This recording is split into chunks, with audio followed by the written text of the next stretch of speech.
کے بعد ساتھی بولتے ہیں نا کہ بس جو ہوگا تو وہ تو لکھا ہوا ہے. تو یہاں پر ایک بات سمجھ لیجئے کہ انسان جب محنت کرتا ہے تو اس کو بالکل کچھ تکلیف آتی ہے تو پھر انسان کہہ بھی سکتا ہے کہ میرے قدر میں تھا، میری نصیب میں تھا. جب آپ نے محنت کی ہی نہیں تو پھر آپ نصیب پر کیسے ڈال سکتے ہو؟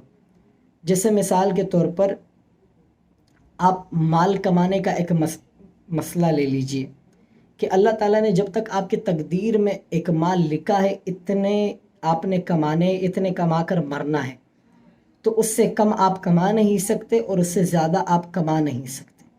ٹھیک ہے جی. اب اللہ تعالیٰ نے لکھ دیا ہے، دنیا ہے، امتحان کا جگہ ہے، اللہ نے لکھ تو دیا ہے مگر پھر آپ کو چھوڑ دیا ہے. اب آپ کی مرضی ہے، مال تو وہی ہے، پیسے ہے، ٹھیک ہے، آپ کی مرضی ہے کہ اب اس مال کو صحیح طریقے سے کماؤ، اب اس کو الٹے طریقے سے یعنی کہ حرام طریقے سے کماؤ. جیسے ایک مثال کے طور پر انسان کی قسمت میں لکھا ہوا ہے کہ یہ انسان مالدار بنے گا، اب کچھ وقت اس پر حالات بھی ہوتے ہیں تو وہ ایک حرام طریقہ اختیار کر لے، پھر یہ نام دے دے اگر میں اس حرام طریقے سے نہیں کماتا تو مجھے اتنا مال نہ ملتا. مگر یہ اس کی غلط سوچ ہے، کیونکہ اس کے نصیب میں تھا تو اس نے اتنا کمایا، باقی اس کا جو لکھا ہوا تھا وہ مال اتنا ہی تھا. طریقہ انسان کے خود کے اختیار میں ہے. ٹھیک ہے جی. تو یہ انسان کے خود کے معاملات میں ہے. تو اسی طرح اگر آپ کوئی عمل کرتے ہیں اور اس کی پابندی کرتے، اس کے بعد اگر آپ کو کوئی مسئلہ پیش آتا ہے، کوئی بیماری پیش آتی ہے، کوئی ہوتی ہے، تب تم بولتے میرے نصیب میں ہے کیونکہ میں نے محنت کی تھی.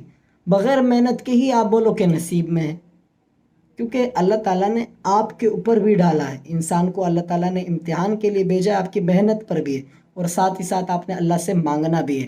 اسی لیے کئی مرتبہ اللہ تعالیٰ پھر یہ بھی دکھاتے ہیں کہ صرف آپ کی محنت سے نہیں ہوتا، مجھے ساتھ لینے سے ہوتا ہے.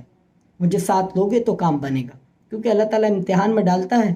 جو لوگ زیادہ محنت کش ہوتے ہیں نا، کئی مرتبہ ان کو اللہ تعالیٰ اپنی یاد دہانی کرانے کے لیے ان کے اوپر حالات بھیج دیتا ہے.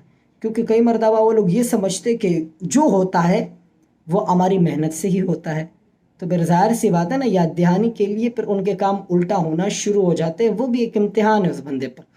اور کچھ لوگ تو ایسے ہوتے ہیں کہ کچھ کرتے ہی نہیں ہیں، تو پھر وہ اس طرح کی بات کر لے تو نامناسب ہو جاتی ہے. اس کو پہلے محنت کرنی چاہیے. ٹھیک ہے. تو پہلے آپ دعائیں پڑھیں اور اللہ سے پناہ مانگے. اس کے بعد اگر آپ کوئی مسئلہ پیش آتا ہے تو تب آپ بول سکتے کہ میری قسمت میں تھا، آپ نے نہ محنت کی نہ کوشش کی، پھر قسمت پر ڈال دیں. تو اس طرح کا کوئی معاملہ نہیں ہے. قسمت میں آپ کی چیز لکھی ہے مگر غلط طریقے سے کرنا ہے وہ آپ کی مرضی پر ہے، صحیح طریقے سے کرنا ہے وہ آپ کی مرضی پر ہے، وہ آپ کی تقدیر پر نہیں ہے. تقدیر کے اوپر ہے آپ کا کام، باقی اس کو کس طرح کرتے ہو یہ آپ پر ہے. ٹھیک ہے جی. پیسے کمانا ہے، مال کمانا ہے، وہ ہے آپ کے تقدیر میں. اب آپ کی مرضی، اس کو حرام طریقے سے کماؤ تب بھی اتنا کماؤ گے، اگر حلال طریقے سے کماؤ گے تب بھی اتنا کماؤ گے. صرف یہ انسان سوچتا ہے کہ میں نے جو یہ طریقہ اختیار کیا تب میں نے کمایا. نہیں بھائی، آپ کے لیے اللہ تعالیٰ نے اتنا مال لکھا تھا، اسی لیے تو کمایا آپ نے. ٹھیک ہے جی. حدیث مبارکہ میں آتا ہے کہ انسان کے لیے جتنا لکھا گیا ہے وہ اتنا ہی جو ہے نا اللہ تعالیٰ سے پاتا ہے. تو آپ یہاں سے سوچ لیجئے کہ ہمارے پاس اس طرح کے چور تو بہت ہیں جو حرام طریقے سے مال کماتے ہیں. تو یہ بات بتاؤ کہ سارے چور مالدار ہیں؟ سارے وہ لوگ جو حرام طریقے سے کماتے ہیں سارے مالدار ہیں؟ نہیں جی. اس میں کچھ لوگ جو اس طرح ہوتے ہیں کہ مالدار ہو جاتے ہیں، اس کے بینک بیلنس بہت سے معاملات بن جاتے ہیں. مگر بہت سے لوگ اس طرح کے چوری کرتے ہیں، پھر بھی دوسرے دن پوچھو تو پیسے ہوتے نہیں ان کے پاس. تو کیا معاملہ ہے؟ یہی معاملہ ہوا نا کہ اس نے جو پیسے کمانے تھے حلال طریقے سے، اس نے طریقہ چینج کر کے، اس کی اپنی مرضی ہے، اللہ تعالیٰ نے اسے اس دنیا میں چھوڑا ہے، اس نے اپنی مرضی سے انہی پیسوں کو جو اس کے تقدیر میں لکھا تھا غلط طریقے سے کمائے. اگر ہر آدمی حرام طریقے سے مالدار بن سکتا تو ہر چور، ہر جو ہے نا حرام طریقے سے کمانے والا امیر ہوتا. مگر اس طرح تو نہیں ہے. ان میں غریب بھی ہے، جس طرح حلال طریقے سے کمانے والے ان میں غریب بھی ہے اور امیر بھی ہے، اسی طرح حرام طریقے سے کمانے والوں میں بھی غریب بھی ہے اور امیر بھی ہے. تو یہ تو سارا وہی لکھا ہوا مال ہوا نا، صرف طریقہ ان لوگوں کا ہوا، میرے اور آپ کا طریقہ ہوا. تو پہلے محنت کیجئے اور اس کے بعد جو ہے نا آپ اپنے تقدیر پر جو ہے نا بات ڈالیں. محنت نہ کی تو پھر تقدیر کی بات کرتے ہو، یہ پھر سمجھ نہیں آتا۔ وہ علامہ اقبال رحمۃ اللہ علیہ کا ایک شعر ہے کہ خود کو کر اتنا بلند کہ ہر تقدیر سے پہلے خدا خود بندے سے پوچھے بتا تیری رضا کیا ہے۔ تو اس طرح آپ اللہ سے محبت بنا لیجیے، اور اس طرح آپ اللہ سے تعلقات بنا لیجئے، اور اس کے بعد آپ دیکھ لیں کہ اللہ تعالیٰ پھر آپ کے کام کس طرح سنوارتا ہے۔ اور پھر جب انسان کو اللہ سے محبت ہو جاتی ہے نا، اس کا کام بگڑا بھی ہوتا ہے، اس کو صحیح نظر آتا ہے، کیونکہ اس کو کسی اور سے لینا دینا ہی نہیں ہے، اللہ سے لینا دینا ہے نا۔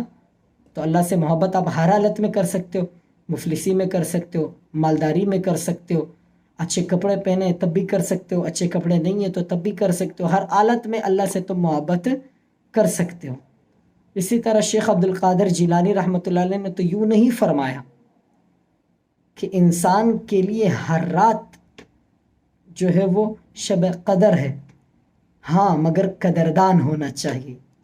ظاہر سی بات ہے، پھر ہر رات شب قدر ہوتی ہے جب انسان اس کی قدر کرتا ہے، ٹھیک ہے، کیونکہ اللہ تعالیٰ ہر رات میں انسان کو ملتے ہیں، کیونکہ اللہ تعالیٰ جب تہجد آپ پڑھتے ہو، اللہ سے دعا مانگتے ہو، تو اللہ تعالیٰ آپ اللہ کے قریب ہوتے ہو، قرب اور بڑھتا ہے، اللہ کے قریب ہوتے چلے جاتے ہو۔ تو ظاہر سی بات ہے محنت کرنے والوں کے لیے ہار نہیں ہوتی، ٹھیک ہے جی۔ تو اللہ تعالیٰ ہمیں توفیق عطا فرمائے اور عمل کرنے کی توفیق عطا فرمائے، اور اللہ ہم سے راضی ہو، اور اللہ تعالیٰ پورے امت مسلمہ کی مغفرت فرمائے، اور اللہ تعالیٰ جہاں جہاں بھی مسلمان تکلیف میں ہے، اللہ تعالیٰ انہیں ان تکلیفوں سے نکال کر اللہ تعالیٰ سہولت والی آسانی والی زندگی عطا کر، اور اللہ تعالیٰ مسلمانوں کو اتفاق عطا فرمائے۔ السلام علیکم ورحمۃ اللہ وبرکاتہ۔ جزاک اللہ۔